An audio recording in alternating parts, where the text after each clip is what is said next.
अल्हम्दुलिल्लाह रब्बिल आलमीन वस्सलातु वस्सलामु अला अशरफिल अंबिया'i वल मुरसलीन सय्यिदिल अव्वलीन वल आखिरीन क़ाइदिल गुर्रिल मुहज्जलीन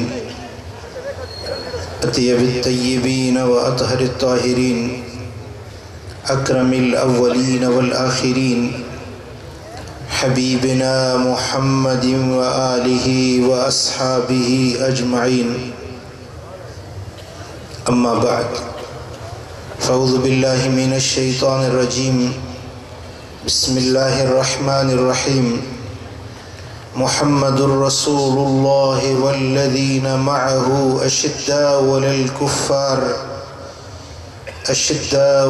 कुफ़्फ़ार रुहमाउ बैनहुम सदक़ल्लाहु मौलानल अलीयुल अज़ीम इन्नल्लाह व मलाइकतहु युसल्लूना अलन नबी या अय्युहल्लज़ीना आमनू सल्लू अलैहि व सल्लिमू तस्लीमा अल्लाहुम्मा सल्लि अला सय्यिदिना व मौलाना महबूबिना मुहम्मदिन व आलिहि व अस्हाबिहि अजमईन। उलमाए किराम, मशाइख़ इज़ाम, सादात आलाम ऐं मुंहिंजा प्यारा दोस्तो बुज़ुर्गो ऐं सुन्नी भाइरो, हर साल वांगुर हिन साल भी जना बाग जी सरजमीन ते खुलफाए राशिदीन जी ही कॉन्फ्रेंस रौनक पज़ीरा जंहिंमें सोने सरदार मदनी मुख्तार सल्लल्लाहु अलैहि वसल्लम जे प्यारन यारन जो ज़िक्र पाक तव्हां ॿुधी रहिया आहियो। खुलफाए राशिदीन जो ज़िक्र असल में इहो ज़िक्र मुस्तफ़ा, महबूब जे खलीफन जी तारीफ़, मदीने वारे साईं जे प्यारन यारन जी सिफ़त सना ऐं वाखाण करण, इहा खुद मदीने वारे मीर जी वाखाण सिफ़त सना बयान करणी। छाजे करे त खुलफाए राशिदीन यानी मुझे महबूब जा प्यारा यार वफादार, जनखे अल्लाह तबारक व ताला जल्ल शानहू पंहिंजे हबीब लबीब जी खिदमत पाक जे लाइ पसंद फरमायो। जॾहिं मुंहिंजा महबूब निमाज़ पढ़ाइनि था त इमामत जे मुसले ते मदीने वारो मीर आहे त सिफ़ुन में सहाबा किराम उमूमन ऐं खुलफाए राशिदीन ख़ुसूसन पहिरियुनि सफ़ुन जे अंदर मुंहिंजे दिलबर मोहम्मद करीम जे जमायत जे पहिरियुनि सिफ़ुन जा अगर मुक़्तदी हिन, इक़्तिदा करण वारा मदीने वारे मीर जे पुठियां निमाज़ पढ़ण वारा आहिनि त खुलफाए राशिदीन आहिनि। महबूब जे मदरसे जा जेकॾहिं अव्वलीन शागिर्द हिन, मुस्तफ़ा जे उलूम जा वारिस बणजण वारा हिन, मदीने वारा मीर पढ़ाइनि था सभई सहाबा किराम खे, पर उन्हनि सभिनी सहाबन में वॾे खां वॾा महबूब जा उहे शागिर्द जेके उलूम मुस्तफ़ा पंहिंजे सीने में सांढण वारा, महबूब जे रूहानी उलूम खे, ज़ाहिरी ऐं बातिनी उलूम खे पंहिंजे सीने में सांढण वारा आहिनि त खुलफाए राशिदीन आहिनि। उहे महबूब सोने जा यार ऐं रफ़ीक, महबूब सां अकेलाई में कचहरी करण वारा, महबूब सां लश्करन में गॾिजी जिहाद करण वारा, मुस्तफ़ा जे सॾ ते लबैक चवण वारा, मदीने वारो मीर सॾ करे त चीर चीर चई करे पंहिंजा सिर जानियूं कुर्बान करण जे लाइ पेश करण वारा आहिनि त खुलफाए राशिदीन आहिनि।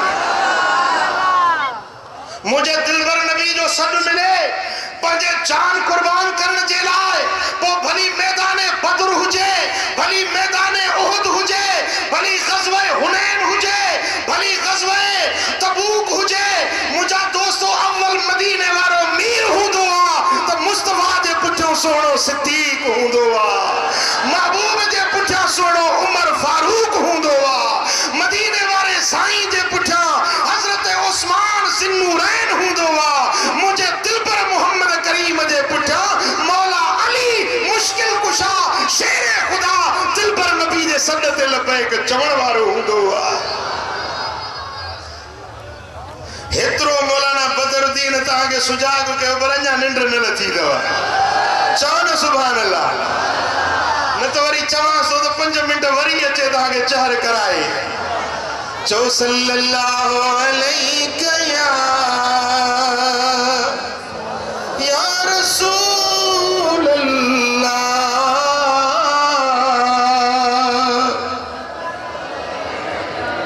मोहब्बत सां चओ सल्लल्लाहु अलैहि या रसूल अल्लाह।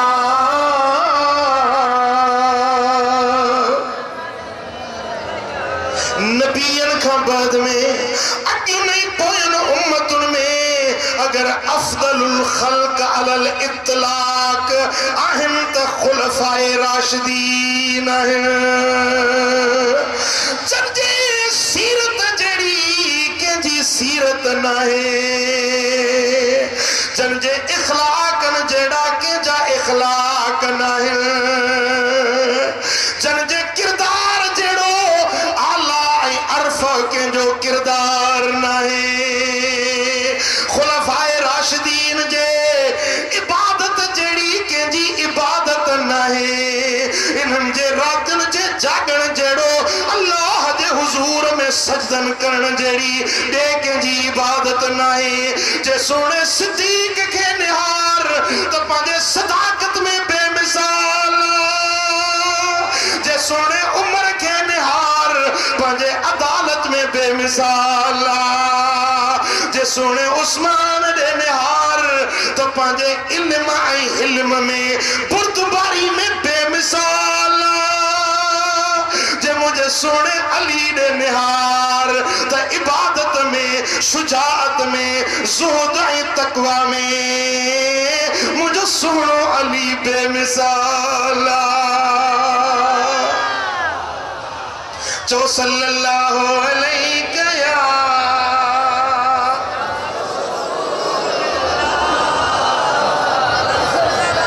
वद शान मानवारा खुलफाए राशिदीन।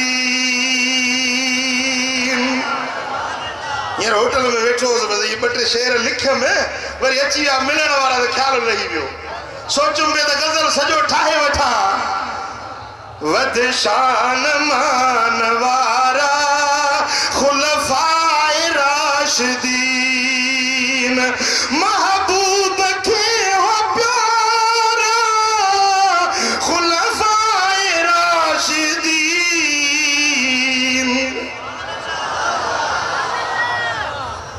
वद शान मानवारा खुलफाए राशिदीन, वद शान मानवारा महबूब जा थिया साथी परदेस देश में, महबूब जा थिया साथी परदेस देश में, हर पल हुआ से हर दम सुन्नत जे वेस में, हर दम हुआ से हर पल सुन्नत जे वेस में। ओ सैयद जे सिकाने, सैयद जे सार सिका में, सोने हबीब जी सिका में से हुआ इशारा।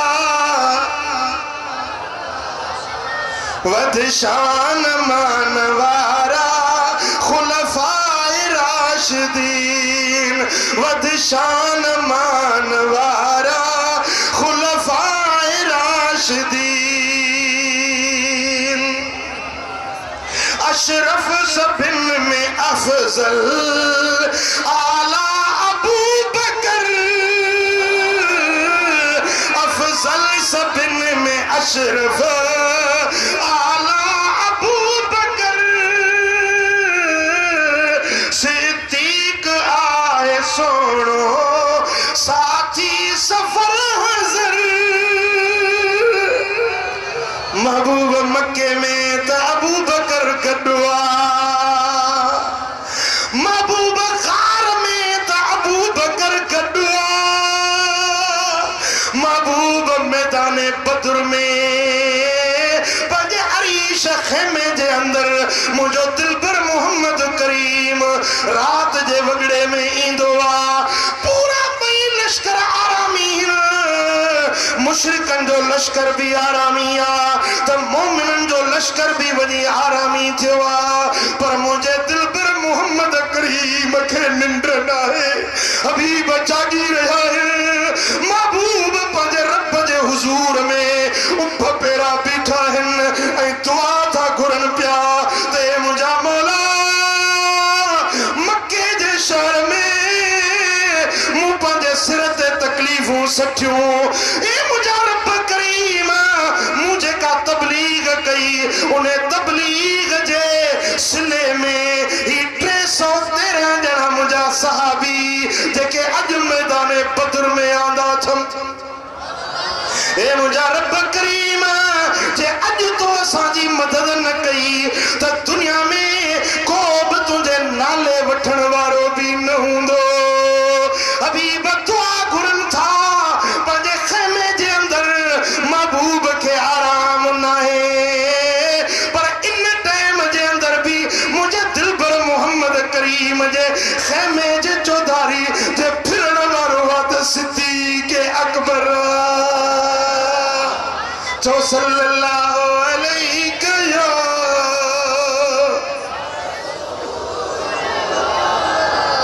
सल्लल्लाहु अलैहि या रसूल अल्लाह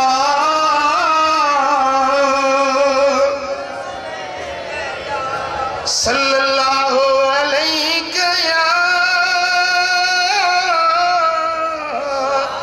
या रसूल अल्लाह मुस्तफा दे साथ में पूरी जिंदगी मुबारक दे निहार तो मुझो सुनो सिद्दीक दिलबर मोहम्मद सा गड्डू ही गड्डुआ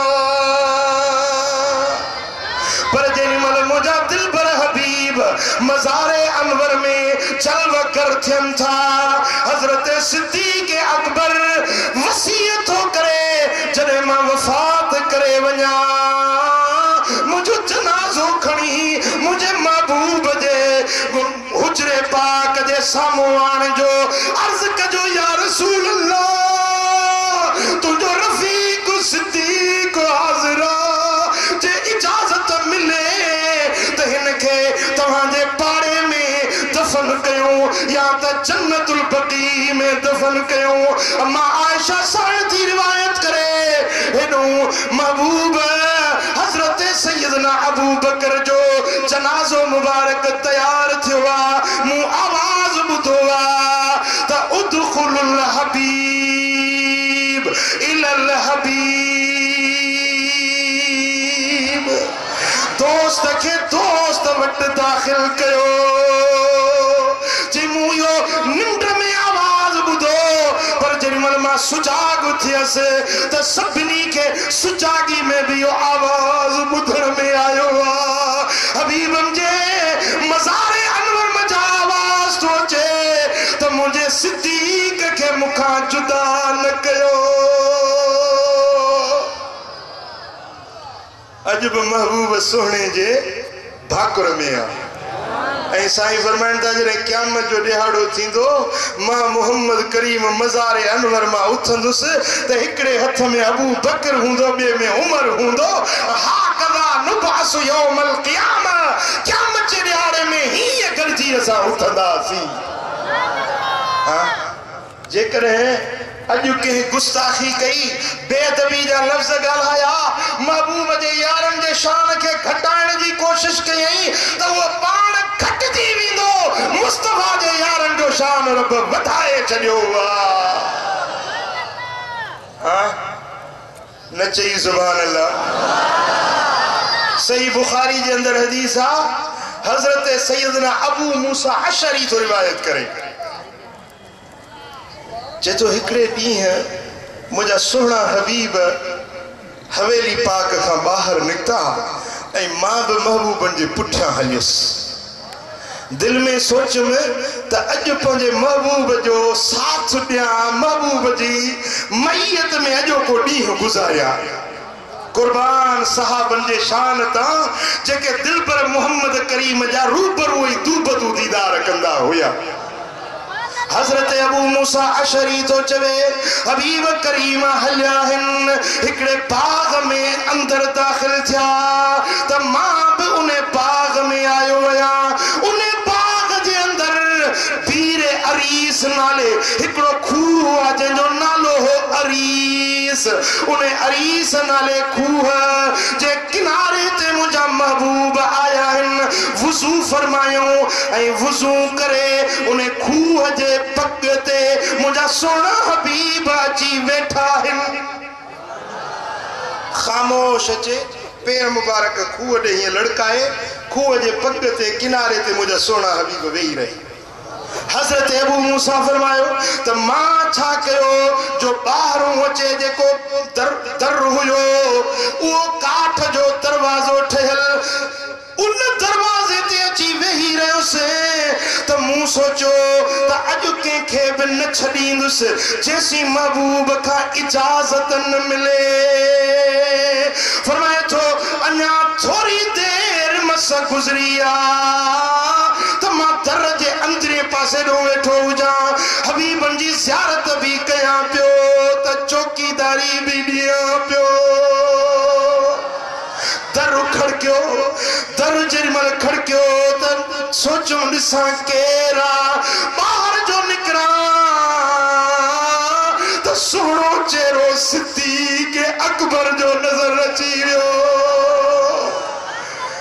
मूं चयो अबू बकर कीअं आयो ही जे मां पंहिंजे प्यारे पुनल जी ख़ुशबू सिंघंदो आयो आहियां छो त मुंहिंजा महबूब जे गलीअ मां घिटीअ मां गुज़रंदा हुआ त 3 ॾींहंनि ताईं उहे घिटियूं बि ख़ुशबूदार बणिजी वेंदियूं हुयूं।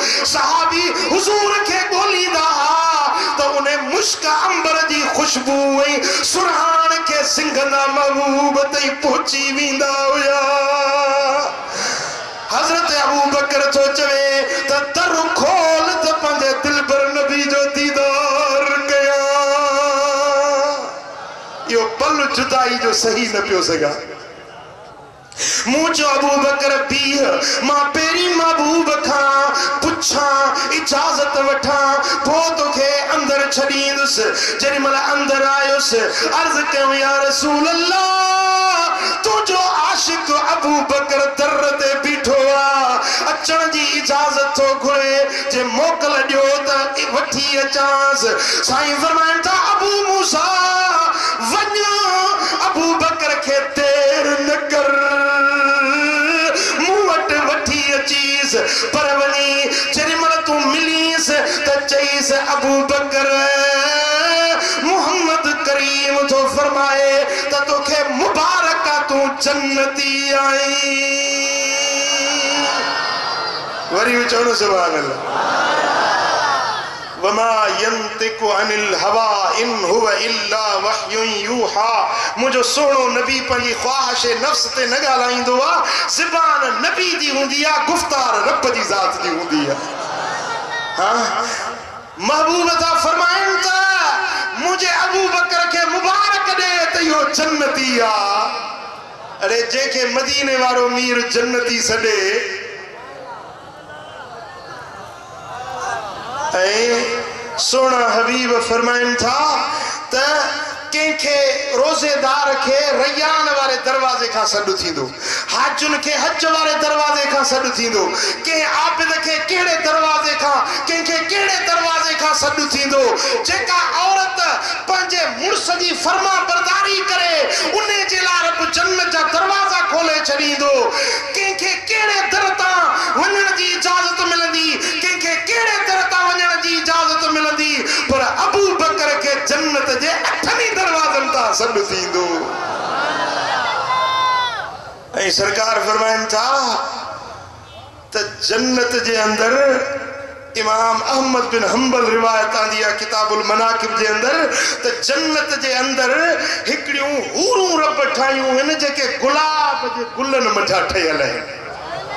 उन्हनि जो नालो बाहे वर्दियात यानी गुलन जी पैदा जी गुलाब जा सोना सुरहा खुशबूदार हुंदा आहिनि। उहे जन्नत जो हूरूं रब नबीयन ऐं सिद्दीकन जे लाइ ठाहियूं आहिनि। पर ए अबू बकर रब करीम उहे वर्दियात जो हूरूं 400 हूरूं मुझे अबू बकर सिद्दीक जे लाइ ठाहे छॾियूं आहिनि। सरकार फरमाइनि था ओ अबू मूसा वञ अबू बकर के मुबारक दे त तू जन्नती आई। ऐं चईस त अचे जे मूं वञी मुबारक ॾिनीमांस ऐं मुंहिंजो दर खोलियाए तो महबूब तोखे हीअ ख़ुशख़बरी ॾिनी आहे।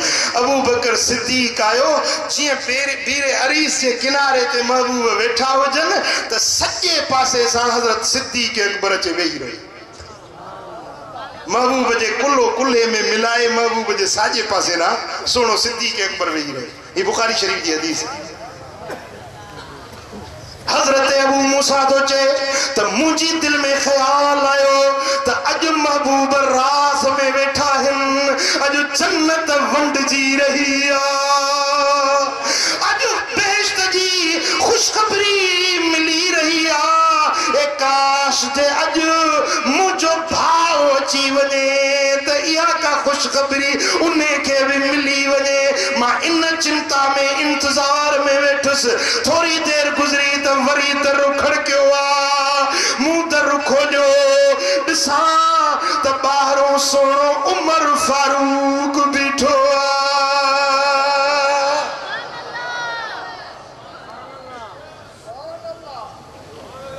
सैयदना सिद्दीक अकबर का पो केर आयो? हजरत सैयदना फारूक आजम। उमर की आयो ही जे दर खोल त पंहिंजे दिलबर नबी जो दीदार कया। तुझे दीदार ले मदनी लग मैनू अंदर लोरी फिर बेहाल कयो बेवस खसे दिल यार में जोरी।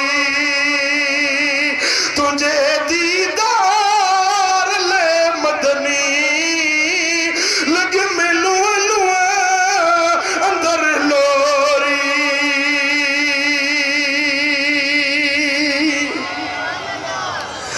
मुंह अर्ज कयो ए उमर इएं न छॾींदो सां जैसी महबूब का इजाजत न वठी अचा। जे भला जल्दी इजाजत वठी आ देर न कर त दिलबर नबी जो दीदार वञी कया। जे अंदर आयुस अर्ज कयम या रसूल अल्लाह बाहर दरवाजे ते उमर फारूक बीठो आ, अचण जी मोकल थो घुरे। मुझे सोने हबीब फरमायो ए अबू मूसा मुझे उमर जेला दर खोल छदीस त अचे ऐं चईस त मोहम्मद करीम तो फरमाए उमर तोखे मुबारक हुजे जो तू जन्नती आई।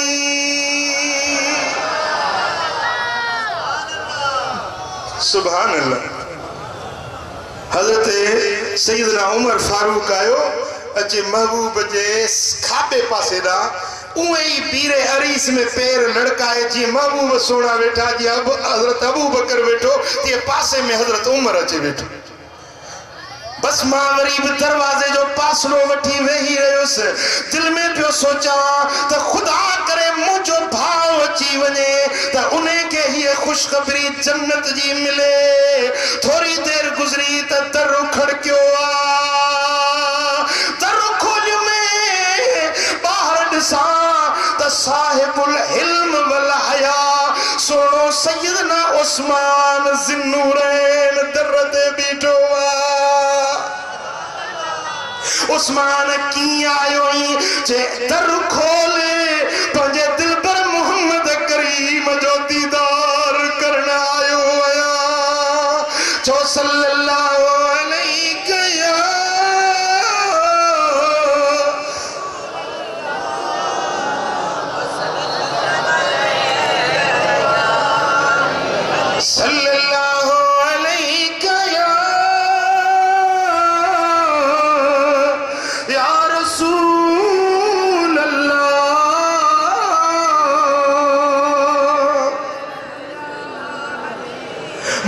उस्मान ये न छड़ी दो साए जैसी महबूब का मोकल न वठा अंदर आयुस अर्ज कम या रसूल अल्लाह दर्रत उस्मान गनी बिठवा अचण जी इजाजत तो घुरे हबीब फरमाइन था वनी खोल दरवाजो अचण जी इजाजत दीस ऐ चई से त तोखे जन्नत जी मुबारका पर दुख सहना पवंदई शहादत जो दर्जो हासिल थींदई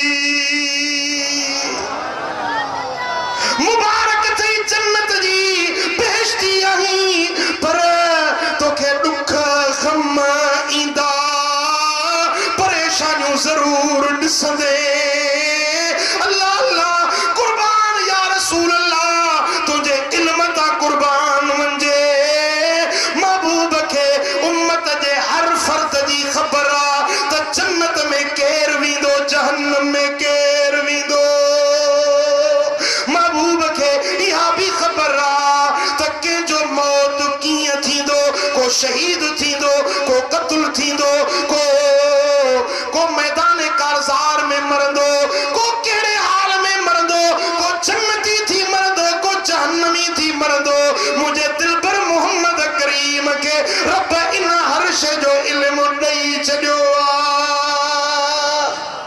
बदर के मैदान में अना जंग लगी नहीं हुजूर अग में फरमाइन था त हिन जाए ते फलाणो काफर मरंदो हिन जाए ते फलाणो काफर किरंदो फलाणे जो साह हिते परवाज थींदो सहाबी था चवन सा लीका दे निशान करे छड्यासी खुदा जी ज़ात जो कसम जने जंग थी वई काफरन के शिकस्त मिली वई मोमिनन के फतह मिली वई पोचरी मर लाश वनी दिठासी त खुदा जी ज़ात जो कसम त हिकड़े तिर जेतरो अगते पोते न हुयो जेके निशान महबूब बुधाया उन्हन सागिन चायन ते उन्हन जो मौत थियो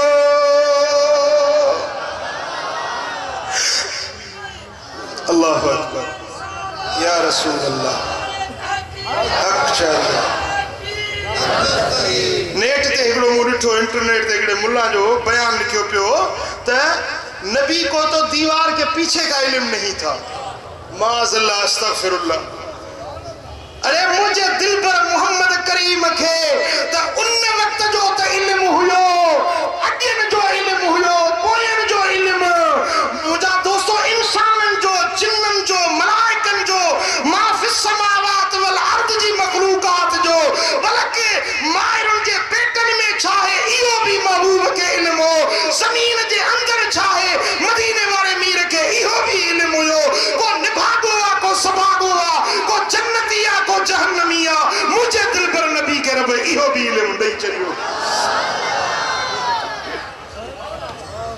मक्के मदीने जे चार मौलवियन गरजी किताब लिखियो दलाइलुन नबुवा एकड़ो दलाइलुन नबुवा इमाम बहकी जो उहो न हे दलाइलुन नबुवा जदीद है 3 जिल्दन जे अंदर जेको मौजूदा दौर जे नजदी उलमा लिखियो आ उन्हनि साबित कयो आ ऐं मथों हदीस ॾियनि था हेठों तालीक लॻाए चवनि था वाह वातिल पर मुहम्मद जे ग़ैब जो इल्म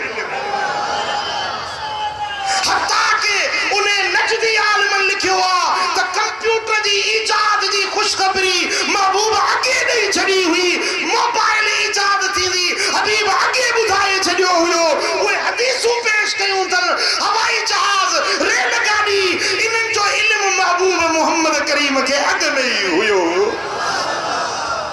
सुभान अल्लाह उन्हें नजदी आलिमन रिवायत आंदी आ त हजरत उमर बिन अब्दुल अजीज हिकड़े साराई मैदानी इलाके में वञे पियो वायासो सारा जो इलाको जीअं तव्हांजे थर जी भेटूं आहिनि इहे साराई इलाके में हजरत उमर बिन अब्दुल अजीज वञे पियो हिकड़ो नांग मुअल ॾिठई छा पुट शरीयत जो हिकड़ो मसलो आहे यादि रखण जो घर में नांग ॾिसो घर में नांग ॾिसो त उनखे ईअं मारियो न टे भेरा चओसि त ए अल्लाह जा बाना असांजे घर खे छॾे वञ न तूं असांखे ईज़ाए न असां तोखे ईज़ायूं टे भेरा चओसि पोइ वरी बि नज़र अचे पोइ भली मारे छॾियोसि सवाइ उन कारे नांग जे जंहिंखे मथूं हिते अखियूं हूंदियूं आहिनि उन खे ॿुधाइण खां सवा मारे छॾिजे बाक़ी ॿाहिरि मैदाननि में घरनि खां ॿाहिरि जेको नांग नज़र अचे उनखे मारणो बिना चवण जे जाइज़ आहे घरनि जे अंदरि हबीबन करीमन फरमाए त जिन्नात बि नांगनि जे सूरत में रहंदा आहिनि उन घर वारे नांग खे ईअं न मारियो पहिरीं उनखे ॿुधायो आगाह कयो ए अल्लाह जा बाना असांजे घर खे छॾे वञ न तूं असांखे ईज़ाए न असां तोखे ईज़ायूं पोइ बि जे न छॾे त पोइ भली मारे छॾियोसि हजरत उमर बिन अब्दुल अजीज ॾिठो त उन सहरा में मैदान में हिकिड़ो नांग मुंहुं पियो आहे हीअं कई जो पंहिंजी चादर मुबारक न चयो सुभान अल्लाह पंहिंजी चादर मुबारक फाड़े उन कपिड़े में उन नांग खे वेढ़े उन नांग खे वेढ़े ऐं उन वारीअ में खॾड़ो खयई उहो खॾ खणी उन में अंदरि पूरे छॾे जेॾीमहिल पूरे दंग कयई त हीअं आवाज़ ॿुधण में आयुसि त मुंहिंजे मिठे मुहम्मद करीम सच चयो महबूब सच चयो महबूब सच चयो माण्हू नज़र कोन पियो अचे पर इहो आवाज़ ॿुधण में आयुसि पुछा थी त बाबा ही छाजो आवाज़ आहे ही छा ॻाल्हि आहे त को आवाज़ करण वारे आवाज़ ॾिनो चई त इहो नाग जंहिंखे तो पूरियो आहे इहो मुंहिंजो साथी जिन हुयो असां ॿिन्ही गॾिजी मदीने वारे मीर जे हथ ते बेअत कई हुई असां ॿई असहाबी जिन आहियूं मुझे महबूब फरमायो हो असां जेॾीमहिल ॿिन्ही बेअत कईसीं महबूब जे हथ में हथ मिलायोसीं हबीबन फरमायो त तव्हां ॿिन्ही मज़ा हिकिड़ो सहारा में मरंदो वारियासे इलाइके में उनखे मौत ईंदो पोइ मुंहिंजी उम्मत जो भलो इंसान उन दौर जो भलो इंसान हूंदो जेको उनखे पंहिंजे कपिड़े में वेड़े मिटीअ में दफ़न कंदो अॼु उहा महबूब जी पेशगोई सची थी मूंखे दिलबर मोहम्मद जो कौल यादि अची वियो त महबूब जेको केतिरा साल अॻु में ऐलान फरमायो सो अॼु उहो हक़ीक़त जे रूप में नज़र आयो हाँ उस्मान गनी जी शहादत कॾहिं थी थिए कहिड़े सन हिजरी में थी थिए पर महबूब फरमाइनि था अबू मूसा वञी ॿुधाईसि त ॾुख ईंदई शहादत मिलंदई दर्द तकलीफ़ूं ॾिसंदे शहीद थींदे पोइ इन शहादतुनि ते सब्र कंदे तोखे मुबारक आहे तूं बि जन्नती आहीं जंहिंखे ज़बान नबूवत जन्नती सॾे अॼु जेकॾहिं को मवाली भंग जा कूड़ा पी ऐं उन्हनि असहाबनि जे शान में बेअदबी जा लफ़्ज़ ॻाल्हाए त इहो पंहिंजी आक़िबत थो विञाए पर अल्लाह जे महबूब जे ख़लीफ़नि जे शान में न कमी आई या न ईंदी चओ सल्लल्लाहु अलैहि या रसूल अल्लाह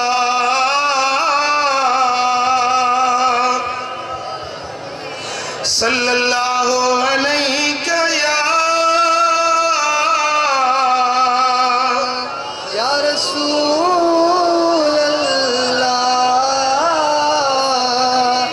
वसल्लम अलैहि। सुभान अल्लाह। मुझे सोने हबीब जी खिदमत में हिकड़ो जनाज़ो आंदो वियो। रियादुल नदर वारो तो लिखे त हबीबन जी खिदमत में हिकड़ो जनाज़ो आंदो वियो। सिफूं लगायूं हबीबन के इत्तला ॾिनो या रसूल अल्लाह हिकड़ो जनाज़ो आयो आहे तव्हां हुनजे जनाज़ी नमाज़ पढ़ो। इहा रिवायत पंहिंजी जाइ ते हिकड़ी ॿी रिवायत मूंखे ज़हन में आई आहे उहा ॿुधाए छॾियां। हुजूर जन जी इहा बि आदत मुबारका हुई जॾहिं बि को जनाज़ो ईंदो हो त पाण करीम पुछंदा हा त हिन जे मथां कंहिंजो कर्ज़ त न आहे। जेकॾहिं कर्ज़ हूंदो हो त हुनजे वारसनि खे फरमाईंदा हिन जो कर्ज़ अदा कयो त पोइ नमाज़ जनाज़ो पढ़ांसि। जेकॾहिं कंहिंजो वारिस न हूंदो हो या वारसनि में कर्ज़ भरण जी तौफ़ीक़ न हूंदी त मुंहिंजा सोना हबीब फरमाईंदा जंहिंजो ॿियो को वारिस न आहे उनजो वारिस मां मोहम्मद करीम। सोना हबीब पाण उन जो कर्ज़ अदा करे पोइ जनाज़ो नमाज़ पढ़ंदा हुया। हाँ तू तो कर्ज़ वठी लाड़काणे वारा ईअं रड़के खाई वे त याद ई नथी त को कर्ज़ ॾियणु आहे। बाबा याद रखो जेको पढ़ाओ कर्ज़ वठी खाई वञे पोइ भली शहीद थिए जंग जे मैदान में वञे लड़ाई करे रब जे रस्ते में जान कुर्बान करे छॾे पर शहादत मानण खां पोइ बि उनखे जन्नत न मिलंदी जेसी कर्ज़ न अदा थिए। जंहिंजे कर्ज़ आहे न क़यामत जे ॾियारे में उथंदो शहीद बि थियो पर कर्ज़ बि रहिजी वियुसि पोइ कर्ज़ उनखे जहन्नम ॾे छिकींदो ऐं शहादत उनखे जहन्नम ॾे वञण न ॾींदी। वरी जन्नत उनखे शहादत जन्नत ॾे छिकींदी कर्ज़ ओॾे वञण न ॾींदुसि। पोइ इहो विच में लड़कियो बीठो हूंदो शहादत उनखे जहन्नम ॾे वञण न ॾींदी कर्ज़ उनखे जन्नत ॾे वञण न ॾींदो। इहो विच में लड़कियो बीठो हूंदो। मुस्लमानो परावा कर्ज़ न खाओ जेकॾहिं कर्ज़ आहे त अॼु अदा कर। ऐं हबीबन करीमन फरमायो आहे त जेको चाहे त मुंहिंजो कर्ज़ अदा थिए ऐं इरादो करे थो त मां कर्ज़ पराओ अदा कयां ऐं सच्ची नियत करे थो रब फरमाईंदो आहे मुंहिंजो हक़ आहे त इन जी मदद कंदुसि। इन जे कर्ज़ अदा करण में मां रब उन जी मदद कंदुसि। पर जेकॾहिं न कर्ज़ घणो चढ़ी वञे कर्ज़ नथो लहे या रोज़गार जी तंगी आहे या परेशानी आहे ॾाढो मुझारे में पइजी वियो ही परेशान न थी मुंहिंजे दिल पर मोहम्मद करीम अमल ॿुधायो आहे। ॿुधायां कर्ज़ लाहिण जो वज़ीफ़ो ॿुधायां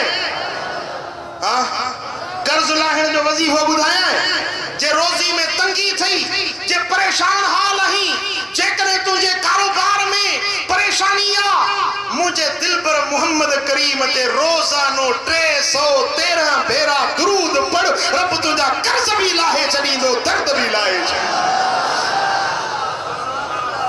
सौदो सस्तो आया महांगो आ ओ मुझा पिरी प्यारा मुझे दिल पर नबी ते दुरूद पढ़ तुंहिंजा कर्ज़ लही वेंदा। जे घर में बीमारी आ त बीमारी लही वेंदी जे परेशानी आ त परेशानी हटी वेंदी। मुझे दिल पर नबी जे मथां जेको दुरूद पढ़ंदो आ खुदा जी ज़ात जो कसम आ अल्लाह जे रहमत जो सायो उन माण्हू जे मथां हूंदो आ। ऐं साईं फरमाइनि था क़यामत जे ॾियारे में मूंखे वेझा वेझा करीब करीब उहे हूंदा जेके मूं ते घणो दुरूद पढ़ण वारा।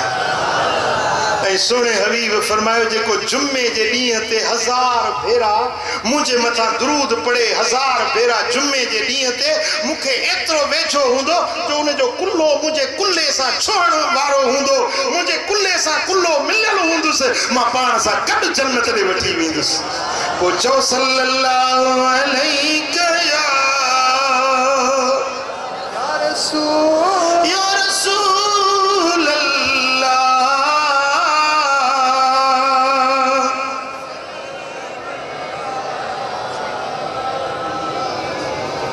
सल्लल्लाहु अलैहि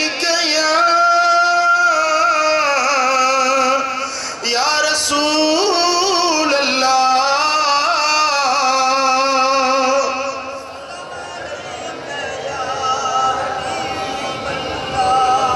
ऐं हिकिड़ो अमल ॿियो बि मूंखे यादि आयो आहे ॿुधाए छॾियां।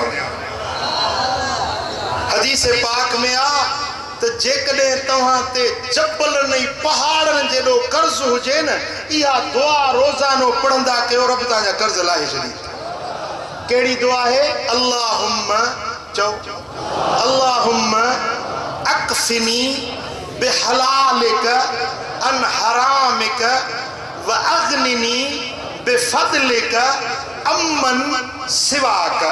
लफ्ज़ अब थोड़ा है न। इहा दुआ है जेका कुतुब आलम हजरत पीर मिठा सी रहमतुल्लाह अलैह बुधाईंदा हुआ। गौसुल ज़मा हजरत पीर मिठा सी रहमतुल्लाह अलैह वट को भी मानू कर्ज जी रोजी जे तंगी जी दाह खणी दो पाण फरमाइंदा ये दुआ पढ़ अल्लाह ताला तुझा कर्ज बिलाए चली दो दर्द बिलाए चली। मुखे याद आ हिकड़े भेरे किबला सही कंबर वारा अल्लाह सही खेन के सेहत सलामत अता फरमाए। साईंजन की तबीयत मुबारक नासाज हुई ही फकीर पंज जमात सुदो कराची अस्पताल में साईंजन का तबक तुरसी जे लावियो। सुभान अल्लाह। काफी देर साईंजन शफकत फरमाई, काफी देर तई कचहरी थी। ऐ वा वीडियो जेका है वा यूट्यूब ते फकीर रखे भी चली आए। किबला साईंजन जेको भाकुर पाए हिन असां शफकत कई आ। ऐ सदन शफकत अजु ताईं बाहे। हिन ईद जेका रमजान जी ईद आ इन ईद जे बे दिहाड़े ते किबला साईंजन सा मस्जिद नबवी में बाब जिब्रील वट फजर ऐं तहज्जुद जे विच में साईंजन सा मुलाकात थी। ऐं साईंजन जा जेके वेझा रफ़ीक आहिनि उन्हनि खे तव्हां कसम ॾियारे पुछी सघो था। ऐं हिन स्टेज ते मां बि हिकिड़ी कसम सां ॻाल्हि थो कयां जेॾी महिल मां किबला साईंजन सां मिलियुसि पाण मुंहिंजी पेशानी ते चुमी ॾिनो। पाण मुंहिंजी पेशानी ते चुमी ॾिनो ऐं मूं अर्ज़ कयो दुआ जे लाइ। पाण फरमायो तव्हां बि मुंहिंजे हक़ में दुआ घुरिजो मां तव्हांजे हक़ में दुआ घुरां थो। सो मूं अर्ज़ पे कयो त साईंजन जी तबीयत मुबारक नासाजी कराची हॉस्पिटल में। सो हिकिड़े माण्हू अचे साईंजन खे अर्ज़ कयोसीं ॾाढो कर्ज़ी आहियां मूंखे को दुआ ॾिसो। पोइ हज़रत साईंजन इहा दुआ जेका हींअर मां तव्हांखे पढ़ी ॿुधाई फरमायो त हीअ दुआ तूं वञी यादि कर ऐं पढ़ तुंहिंजा कर्ज़ बि लही वेंदा रिस्क में बरकत बि पइजी वेंदई। पोइ वरी ओॾी महिल चयोसीं मूंखे यादि कोन। पोइ साईंजन मूंखे फरमायो त तव्हां हिनखे लिखी ॾियो। ओॾी महिल मूं हिनखे लिखी ॾिनी। उहो माण्हू साईंजन जो मुरीद हुयो खणी वियो। पोइ ख़ुदा ॼाणे अलाह कंदो त हुनखे फ़ाइदो ई थियो हूंदो छो त अलाह जे वलीअ जे हथ में मिली। ख़ुदा जे वलीअनि वटि जेका शइ मिलंदी आहे उन में फैज़ ई फैज़ रहमत बरकत हूंदी आहे।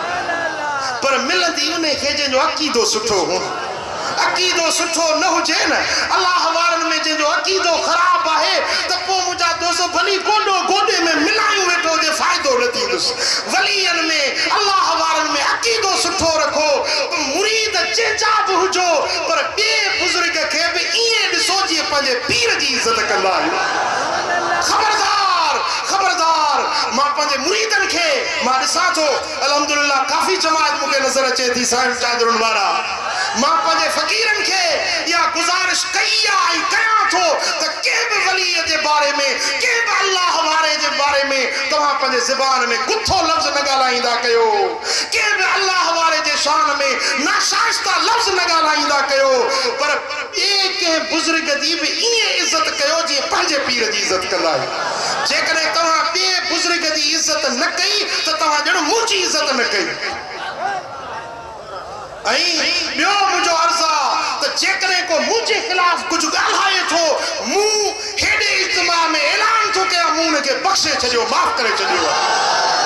ऐं ख़ुदा जी ज़ात जो कसम खणी थो चवां त मां मस्जिद नबवी शरीफ़ में पंहिंजा जेके मूंखे ॻाल्हियूं ॾियण वारा आहिनि घटि वधि ॻाल्हाइण वारा आहिनि मस्जिद नबवी में मूं उन्हनि जे लाइ दुआ घुरी त अलाह साईं उन्हनि खे हिदायत नसीब करे रब उन्हनि खे ख़ुशि करे आबाद करे। मूंखे कंहिंसां कावड़ कोन्हे शैतान खां सवाइ ॿिए कंहिंसां कावड़ कोन्हे गुस्सो बि कोन्हे। मूं पंहिंजे मुरीदनि जी ख़लीफ़नि जी मीटिंग हींअर सॼाई उन्हनि खे मूं अर्ज़ु कयो बाबा कंहिं बि वलीअ कंहिं बि बुज़ुर्ग जे बारे में नाशाइस्ता लफ़्ज़ न ॻाल्हायो। ऐं जेकॾहिं को असांखे ॻाल्हाए थो मूं उन्हनि खे बख़्शे छॾियो आहे तव्हां बख़्शे छॾियो। हज़रत इमाम आज़म अबू हनीफ़ा साईं रज़ी अल्लाह ताला अन्हु जंहिंजा असां पैरोकार आहियूं हज़रत इमाम आज़म अबू हनीफ़ा रज़ी अल्लाह ताला अन्हु अर्दा खे हिकिड़े माण्हू लपाट हईं। छा कई? लपाट हईं। हज़रत इमाम आज़म साईं खे बेगुनाह लपाट हईं। पाण फरमायूं त बा तो मूंखे बेगुनाह लपाट हईं आहे जेकॾहिं मां तोखे इन जे बारे बदिले में लपाट हणां त तूं मूंखां ॾाढो न आहीं। जे लपाट हणां न मूंखां ॾाढो न आहीं। लपाट हिकिड़ी जे पारो 10 हणी सघां थो पर मूं तोखे बख़्शो मां तोखे लपाट कोन हणंदुसि। पर जेकॾहिं हे मुंहिंजा मुरीद वेठा आहिनि न मुरीद तो पंहिंजे मुर्शिद जे लाइ सिर्फ़ कुर्बान कंदो आहे न पंहिंजे मुर्शिद जे नामूस जे लाइ सिर्फ़ कुर्बान कंदो आहे। जेकॾहिं हिननि मुरीदनि खे हिन शागिर्दनि खे चवां इन्हनि को तोखे सज़ा ॾियारियां त बि ॾियारे सघां थो। जे हिकिड़ी हिकिड़ी लपाट हणणी त उथी बि कोन सघी, पर मूं इते बि तोखे माफ़ कयो। ऐं कूफे जो जेको हींअर हाकिम आहे न कोतवाल, उहो मुंहिंजो मोतक़िद आहे। जे उन खे चवां त हिन मूंखे बेगुनाह लपाट हई आहे, उते तोखे सज़ा ॾियारियां त बि ॾियारे सघां थो, पर मूं तोखे उते बि माफ़ कयो। पर जेकॾहिं मां हींअर हथ खणी अर्ज़ कयां मुंहिंजा मौला, ए मुंहिंजा रब करीम, हिन मूंखे बेगुनाह लपाट हई आहे, बेकसूर मूंखे लपाट हई आहे, मुंहिंजा मौला हिन खे हिते सज़ा ॾे। मूंखे यकीन आहे मूं सारी ज़िंदगी पंहिंजे पेशानी पंहिंजे रब जे हुज़ूर में सजदनि में गुज़ारी आहे। मूंखे यकीन आहे त मुंहिंजो रब मुंहिंजी दुआ रद्द न कंदो। हींअर जो हींअर तोखे सज़ा मिली सघे थी, पर मूं तोखे बख़्शे छॾी। पर जेकॾहिं क़यामत जो ॾिहाड़ो थींदो न, जॾहिं अल्लाह ताला ज़ालिमनि खां मज़लूमनि खे बदिला वठी ॾींदो, उन ॾिहाड़े मां जे चवां मुंहिंजा मौला हिन मूं अबू हनीफ़े खे बेगुनाह लपाटई त उते बि मां तोखां बदिलो वठी सघंदुसि, पर मुंहिंजो वाइदो आहे मूं तोखे उते बि बख़्शे छॾी। पर हाणे ॿुध ओ मूंखे लपाट हणण वारा, हाणे ॿुध, जेकॾहिं क़यामत जे ॾिहाड़े में रब करीम मूं अबू हनीफ़े खे फरमायो त अबू हनीफ़ा वञ जन्नत ॾे, त मां चवंदुसि मुंहिंजा मौला मां ईअं कोन वेंदुसि। ओ हिन जे मूंखे लपाट हई हुई, इन खे बि कढाए त पाण सां गॾु जन्नत ॾे वठी वेंदो। अदा फ़क़ीरी त बख़्श करण जो नालो आहे, फ़क़ीरी त दरगुज़र करण जो नालो आहे। मुंहिंजा दोस्तो, फ़क़ीर न आहियां, पर फ़क़ीरनि जे जुती में ॿ चार ॾींहं ज़रूर वेठो आहियां। सो मां पंहिंजे जमात खे बि अर्ज़ कयां थो, ऐं मूं पंहिंजे दिलि मथां बि दरगुज़र करे छॾियो आहे। उन्हनि जे लाइ मूं दुआऊं घुरियूं आहिनि, अल्लाह उन्हनि खे शादाबाद करे। जेकी असांखे घटि वधि ॻाल्हाइनि था, उन्हनि जा थोरा आहिनि मूं ते एहसान आहिनि, जो पंहिंजूं इबादतूं, नेकायूं, अमल सालिह उहे सभु मूंखे ॾियनि था। ऐं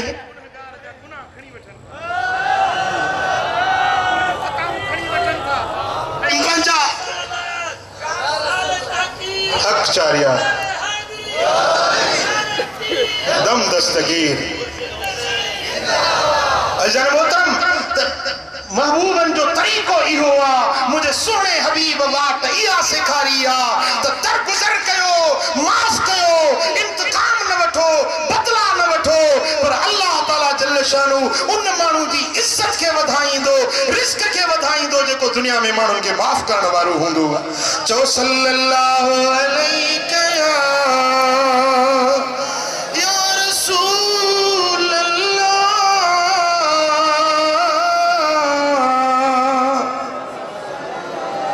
सल्लल्लाहु अलैका या रसूल अल्लाह। जनाज़ो मुझे दिल पर मोहम्मद करीम जी खिदमत में आंदो वियो आहे। सहाबी चवनि था या रसूल अल्लाह हिन जे जनाज़े जी नमाज़ पढ़ो। हुज़ूर फरमाइनि था इन्हे माण्हू जे जनाज़े जी नमाज़ मां न पढ़ंदुसि। अब इहो बदबख्त चइबो या न, बदनसीब चइबो या न?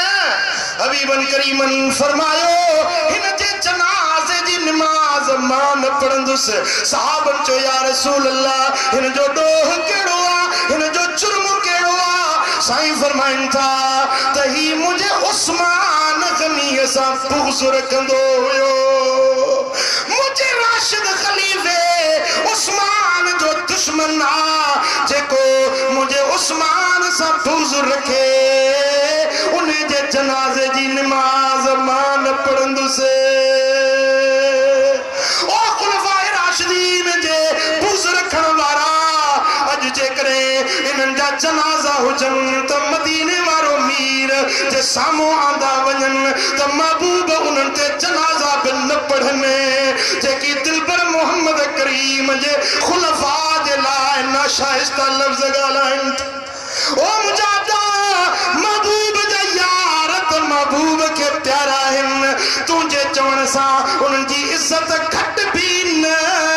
जंहिंखे रब नवाज़ियो आहे उन जी इज़त ॾी ॾींहों ॾींहुं वधंदी रहंदी आहे। चो सल्लल्लाहु अलैहि या रसूल अल्लाह सल्लल्लाहु अलैहि या रसूल अल्लाह।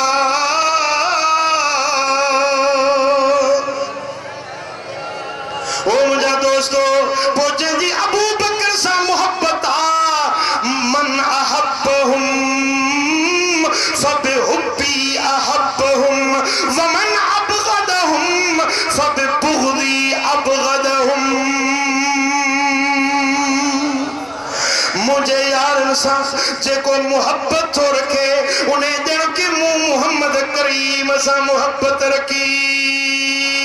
जी मुझे यारन सा बुग़्ज़ दुश्मनी आ उन्हें जी अबू बकर उमर सा दुश्मनी ना है, उस्मान अली सा दुश्मनी ना है, पर उन्हें जी दुश्मनी मूं मोहम्मद करीम सा। पो जेको मोमिन हुंदो सच हुंदो त ईमान वारो कदे भी चैन यारन सा बुग़्ज़ न रखंदो। जेको मोमिन हुंदो वो हीअं चवंदो चारू यार नबी दे सच्चे ते ना कोई चवा वर्गा ना इस धरती पैदा कीता इना जान निसारा वर्गा ना कोई जमिया ना कोई जासी इना नबी दे यारा वर्गा आजम शान सिद्दीक क्या पुछ दई का यार हजारा वर्गा। जो सल्लल्लाहु अलैहि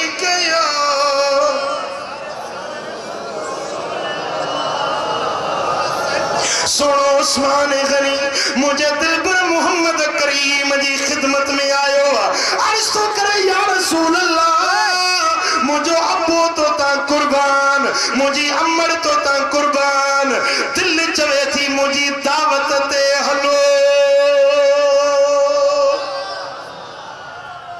मुझी पर पाण सा गड पंज यारन के भी वठी हलो। सुभान अल्लाह। हजरत उस्मान गनी दावत दिनी ऐं उन्हें दावत में अबू बकर भी आहे, हजरत उमर भी आहे, हजरत मौला अली शेर खुदा भी आहे। न चई सुभान अल्लाह। अबा जी दावत ते वञबो आ मोहब्बत हुंदी त वञबो न। मौलाना बदरुद्दीन दावत दिनी मोहब्बत सां तॾहिं त फ़कीर हाज़िर थियो न। लाड़काने वारन जी मोहब्बत आहे तॾहिं त फ़कीर अचे थो न। जे मोहब्बत न हुजे किथे थी मातली किथे जो लाड़कानो। मुंहिंजी मातली को परियों बस को कलाक ॾेढ जो पंधु परियों समुंड सिंध जो आखिरी छेड़ो उतों जो हेॾो वॾो सफ़र करे थो चवंदा लाड़काने जे वारन जी मोहब्बत आहे न।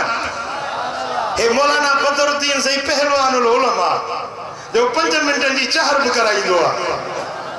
ॻाल्हि सम्झव?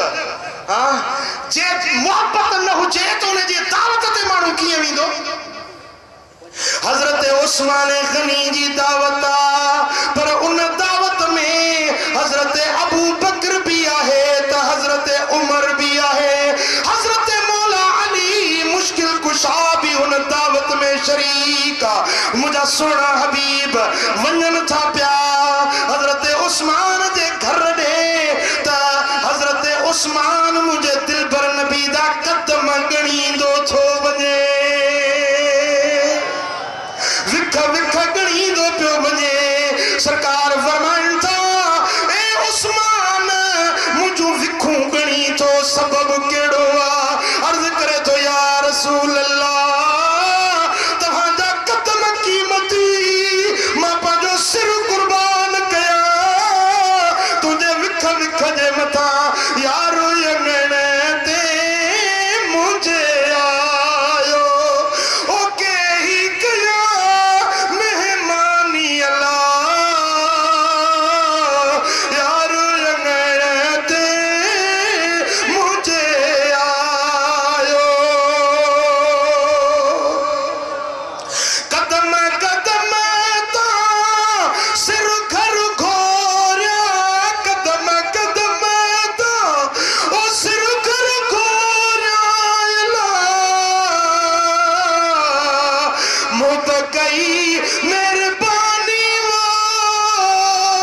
उस्मान गनी अर्ज तो करे या रसूल अल्लाह तव्हांजा कदम मिणिया थो विख विख जे बदले में बानो खरीद कंदुस वरी उन्हें के आजाद करे छडींदुस पो ये कहीं जेतिरियूं महबूबन जूं विखूं ओतरा बाना वरतई वरी वे आजाद करे छडी मुझा सोना हबीब हजरत उस्मान गनी जी दावत खाई मोटन था हजरत मौला अली उन दावत में शरीका पंजे पाक हवेली में अचन था पर हजरत हैदर करार जो चेहरो मुबारक दुखारो नजर आयो खातून अतहर सैयदतुन निसा थी अर्ज करे तो ओ मुजव्वर अली चेहरो गमगीन थी दिसा छाजे करे फरमाए तो ओ बीबी अज उस्मान गनी जी दावत हुई मुझो लजपाल नबी उन जे दावत ते विया आ चाहा तो त मुवट भी हुजे हाथ पंजे महबूब जी दावत कया साईं फरमाइन था त मुवट भी वा रकम हुजे हाथ अजमाब पंजे महबूब जी दावत कया बीबी सन फरमाए थी अली गम न कर तू दावत दैया खाधे जो इंतजाम मां फातिमा ज़हरा थी कया हजरत अली दावत देण निकता है ऐ साईं छा कयो जो बर्तन धोई साफ करे घर जे कुंड में रखे मथों कपड़ो ॾिनई ऐं पाण बरकातू नफिल पढ़ी दुआ जा हथ थी खड़े मुझा मौला ए मुझा रब करीम अज मुझो पीरी मुझो बाबो मोहम्मद करीम मुझे अंगण ते अची रहियो आ ए मुझा मौला अज जन्नत जा ताम अता कर त मुझो बाबो मोहम्मद करीम मुझी दावत खाई वजे साईं दुआ घुरी तंगू कया होड़ो जन्नत जा ताम अची विया घर खुशबूदार थी वियो मुझा दोस्तों हबीब करीम अचन था फरमाइन था उस्मान जी दावत दुनियावी ताम खादासी पर अली जे घर ते जन्नत जा ताम दुनिया में रब खाराया मुझा दोस्तों मालूम थियो त अली जी मोहब्बत उस्मान गनी सा उस्मान जी मोहब्बत अली सा अबू बकर जी मोहब्बत अली सा अली जी मोहब्बत अबू बकर सा हजरत बीबी आयशा सिद्दीका साईं जी रिवायत करे हाणे रिवायत हजरत अबू बकर जी गाला ए बयान करण वाली न्याणी या हजरत अबू बकर जी घर जी गाला जे कदे बुग़्ज़ हुजे हां या दुश्मनी हुजे हां या नफसानियत हुजे हां त इया गाल कीअं बाहर करे हां बीबी खातून अतहर हजरत सैयदा आयशा सिद्दीका रज़ी अल्लाह ताला अन्हा हजरत अबू बकर का पूछे थी त ए मुझा बाबा साईं मां जेडी मल बि ॾिसंदी आहियां त तव्हां अली सोणे जे चेहरे खे चिताए ॾिसंदा आहियो घणो अली जे चेहरे जी ज़ियारत कंदा आहियो ऐं अली जे साम्हूं ईंदो आहे त अखियूं न हटाईंदा आहियो बार बार अली जे चेहरे खे ॾिसंदा आहियो इहा छा सबब आहे हज़रत सैयदा आयशा सिद्दीका पंहिंजे बाबे खां पुछण लॻी आहे हज़रत अबू बकर थो फरमाए ओ मुंहिंजी न्याणी मूं पंहिंजे मिठे मोहम्मद करीम खां ॿुधो त अन्नज़्र इला वजह अलीयुन इबाद अली जे चेहरे खे ॾिसण बि इबादत आहे इन जे करे मां अली जे चेहरे खे ॾिसंदो आहियां जो चेहरो अली जो ॾिसां इबादत रब जी थिए पोइ इश्क में झांचो अली अली मोहब्बत माचो अली अली साईं कदो सब भली भली इश्क में झांचो अली अली मोहब्बत माचो अली अली अली सा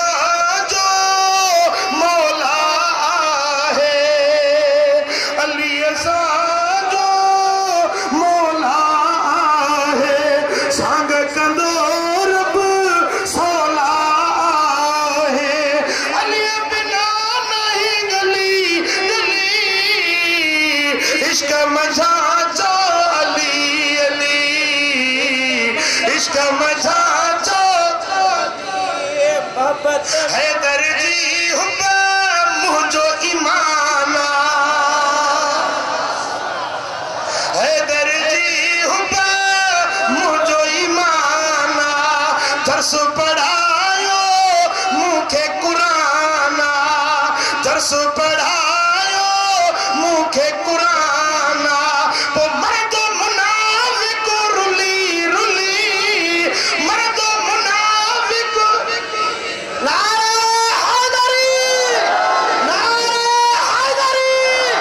साईं दिलबर साईं इश्क मजा जो अली अली भगत माचो अली अली इश्क अली जो मौला है सुभान अल्लाह सहाबा जो जम्मे गफीरा खुम्मे गदीर वट मुझे दिल पर मोहम्मद करीम सहाबा जे आम भरे मजमे जे अंदर ऐलान फरमायो मन कुंत मौला फहादा अलीयुन मौला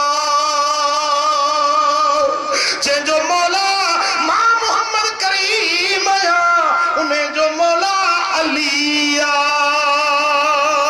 वो अली ऐसा जो मौला है अली ऐसा जो मौला है संग कंदो रब सोला है अली बिना नहीं गली गली इश्क माचो अली अली मोहब्बत माचो अली अली मुझा दोस्तों अली जी मोहब्बत अबू बकर सा हाय हाय अबू बकर जो प्यार अली सा सुभान अल्लाह पो इने जे करे असा सुन्नी सभिनी यारन सा मोहब्बत रखदा मुस्तफा जा सब यार असा जे अखियन जा ठा बेशक मरहबा मुस्तफा जा यार असा जे साह जा सींगा साह जा सींगा जेके मुस्तफा जा यार हैं से असा जे सिरन जा ताजदार हैं उन्हनि सां मोहब्बत असांजो दीन आहे ईमान आहे असांजे लाइ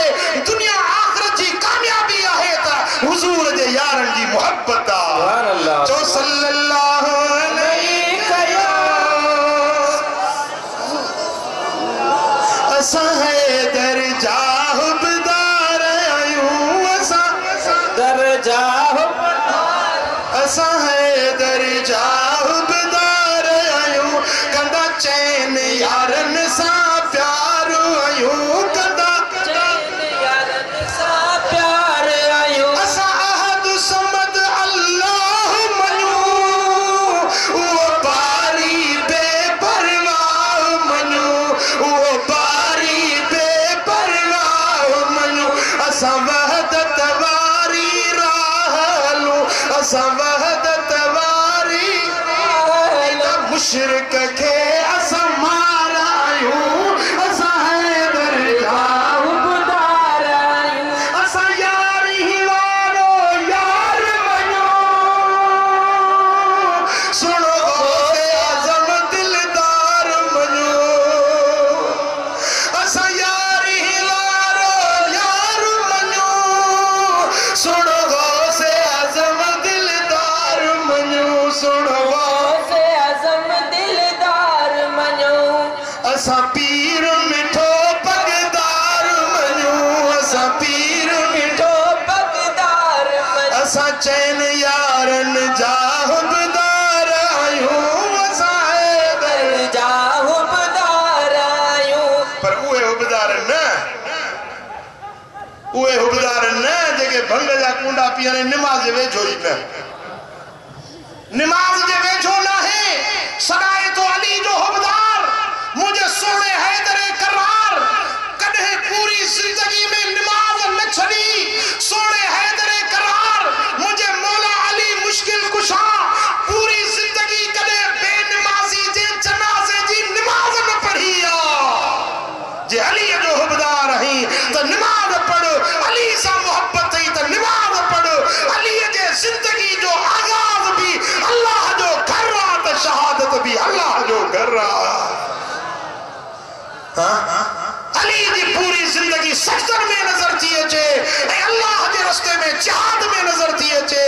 अली जो हुबदार रही तो 5 वक्त नमाज पढ़, जो हिकड़ी नमाज जानी वाणी जेको छड़े तो इस्लाम जो जंजीर कड़ो करे का चिन्नी धार करे छड़ींदो आ। जेको मोमिन आ उन जी निशानी आ, उन जी अलामत आ तो वो 5 वक्त नमाज पढ़ंदो आ। ओ जे सच्चो मोमिन ही तो 5 वक्त नमाज पढ़। अजो के फजर जी में पारत हुजे ये न तो वरी जलसो बुधी जो वही सुमी तो वरी उठी सुबह जो 11 बजे।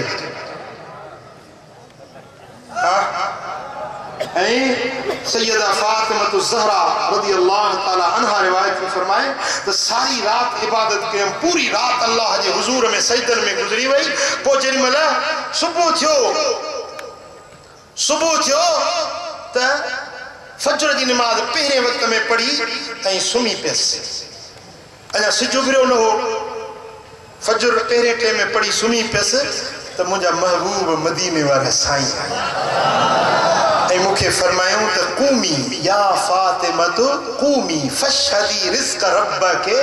ए फातिमा उठी तुझो रब हींअर रिज़्क़ तक़सीम तो करे पंहिंजे रिज़्क़ जो हिस्सो हासिल कर।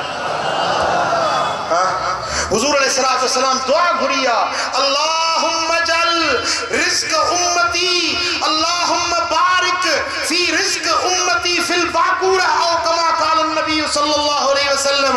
साईं फरमाइन था तो मु दुआ घुरिया तो मुझा मौला मुझे उम्मत जे सुबहन में बरकत विझ, मुझे उम्मत जे रोज़ी जा जेके सुबह है उन में बरकत विझ। दोस्ताने मोहतरम सुबह जे वक्त में रोज़ी वंड भी आ तक़सीम थींदी आ। सुबह जे वक्त में जेको अल्लाह जे ज़िक्र में इबादत में चंगे कम में या रोज़ी जे तलाश में उन जे रिज़्क़ में बरकत पवंदी आ। पर सुबह जो जेको निंड करे थो वो रोज़ी जे तक़सीम जे वक्त में ग़िफ़लत जी निंड सुम्हे थो उन जे रिज़्क़ जी बरकत खजी वेंदी। सुबह जी निंड नौम सुबहत तुमना उर रिज़्क़, सुबह जी निंड रोज़ी के डंडो ॾेई बंद करे छॾींदी आ। सुबह जी निंड रोज़ी के रुकावट विझी छॾींदी आ। को मौलवियुनि वटि पीरनि वटि तावीज़ लिखाई साईं रोज़ी में बरकत कोन्हे, अड़े बा रिज़्क़ के तो तू पाण बंद कई वेठो। ॻाल्हि सम्झो था कि न? हाँ सुम्हंदा ओ रात जो 3 बजे ताईं ॾिसंदा फिल्मूं। हाँ अगे तो फिल्मूं हाणे वरी सी यो पंहिंजो टीवी केबल वरी इंटरनेट घर घर में बेहयाई जो अॾो घर घर जे अंदर। पो रात जो 3-4 बजे ते ये को ॾिसंदा फिल्मूं। पो सुबह जो जीअं सुता तो वरी 10-11 बजे सुम्हंदा वरी ऊंधा ने भागो ॿार पीघे में पधरो सुमारी सौंद थी पई ऊंधो। हुजूर अलैहिस्सलाम फरमायो तो सुम्हो तो सीधा सुम्हो या साजे पासे ते सुम्हो या खाबे पासे ते सुम्हो। ऊंधो सुम्हण शैतान जो सुम्हण, ऊंधो सुम्हंदो आहे शैतान। पाण करीम फरमाईंदा मां पंहिंजी उम्मत खे ऊंधे सुम्हण खां मना थो फरमाया, सुबुह जी निंड खां मना थो फरमाया। मुंहिंजा दोस्तो सुबुह जे वक्त में रोज़ी जी तक़सीम थिए ओॾी महिल उथ अल्लाह जे दरबार ते क़ुरान जी तिलावत कर, रब जो ज़िक्र कर त अल्लाह ताला तुंहिंजे रोज़ी में ग़ैबी बरकत नाज़िल फरमाए छॾे।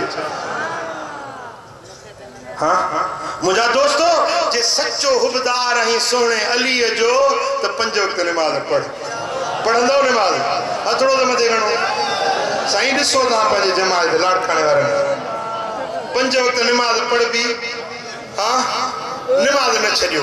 मुझा दोस्तो छो त जे हैदर जो हुबदार ही तो नमाज़ी बणजी ॾेखार। असां हैदर जा हुबदार आहियूं, असा पिट को मातम को न कयूं, असा कारा कपड़ा को न ढक्यूं। असा पिट को मातम को न कयूं, असा कारा कपड़ा को न ढक्यूं।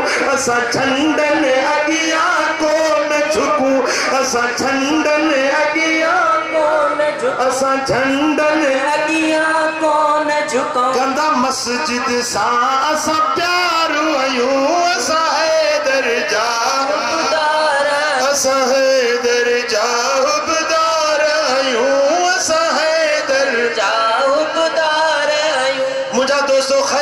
सफर में मुझा सोना हबीब वापस मोटन था रस्ते में महबूबन इस्तराहत आराम करने जो इरादो फरमायो फरमाइन था अली तू और तुझी झोली में मां मोहम्मद करीम आरामी थिया वाह अली तुझो शाह हिते खैबर जे सफर में अली जी झोलिया मुझे दिल पर मोहम्मद जी जात आरामिया उते वरी उस गारे सौर जे अंदर सुने सिद्दीक जी झोलिया आई मुझो दिल पर मोहम्मद आराम करे रहो सिद्दीक भी सिद्दीका अली भी अलिया ये खुलफाए राशिदीन असांजे अखर जो नूर मुझा सोना हबीब हजरत अली जी गोद में आरामी थी वजन था हबीब नमाज असर जी अदा कई हुई हजरत अली अजा नमाज न पढ़ी हुई ये महबूब आरामी थी व्या सच भी लही व्यो हजरत हैदर करार जे अक्षर मुबारकन में बूढ़ा वही आया रोई बैठा तो अज मु अली जी नमाज रह जी वई मु पूरी जिंदगी कदे भी नमाज न छलिया जना गुल महबूब सा गुलामी जो ताल्लुक थियो अली जी नमाज कदे भी न वई ऐसी सही जो चेंडी ते ऐलान नबूवत थियो न चेंडी ते मुस्नद अबू याला जे अंदर हदीस आ तो चेंडी महबूबन करीमन ऐलान नबूवत फरमायो आ उन्ने दी ते हुजूर अलैहिस्सलातु वस्सलाम जन बैतुल्लाह शरीफ जे अंदर नमाज अदा कया हबीबन करीमन जे पुठा एकड़ो हजरत अली बियो सैयदा खदीजतुल कुबरा नचे सुभान अल्लाह थोरो एकड़ो मसलो समझण जो आ थोरो होर करण जो आ त हुजूर जन जने मेराज ते व्या नमाज फर्ज थी मेराज ते ए मेराज महबूबन जो जेको मेराज थियो नबूवत जे चौथे या 5 साल से थियो हिजरत का अग में नबूवत का बाद में ऐलान नबूवत 40 साल महबूबन ऐलान नबूवत कयो आ उन्हें का पो 3 साल या चौथे साल ते हुजूर जन मेराज ते विया ए मेराज वारी रात ते नमाज 5 वक्त फर्ज थिया पेरी 50 थी मौलाना बदर ताके बुधायो हुंदो ता मुन्ना मौलवी दा आयो लाड़काने जा मानू सुभान अल्लाह बुलबुले सिंध जो शहर मुन्ना मौलवी हर को सो ताके खबर आ हुजूर अलैहिस्सलातु वस्सलाम जन 7 फेरा आया वे हर फेरे से 5 नमाजू घटियो आखिर में 5 नमाजू खणी उम्मत जिला मोटी आया हर फर्जियत नमाज जी थी मेराज का पो पर हेचे दी ते पान करीमन ऐलान नबूवत कयो आ उन्ने दी जी शाम ते मस्जिदुल हराम में हुजूर नमाज ता पढ़न मुस्नद अबू याला जे महबूब इमाम चा बीठा हैं पुछो हजरत अलिया बीबी खदीजतुल कुबरा त एकड़ो मानू यमन को आयो उने इठो पे त ही अजीब उथण वेहण जो अंदाज अजीब दिसी पुछे त ही छा पियो थी जे इयो मक्के जे शहर जो सादिकुल वाद अमीन आ जे अज ऐलान कयो आ त मां नबी आया अल्लाह हिन वक्त में इने जे दीन ते सिर्फ इहे ब मानू एकड़ो इहो सौट थस ऐं बियो या घर वारी थस इहे बई इन ते ईमान आने चुका है ऐं इहा अल्लाह जी इबादत था कर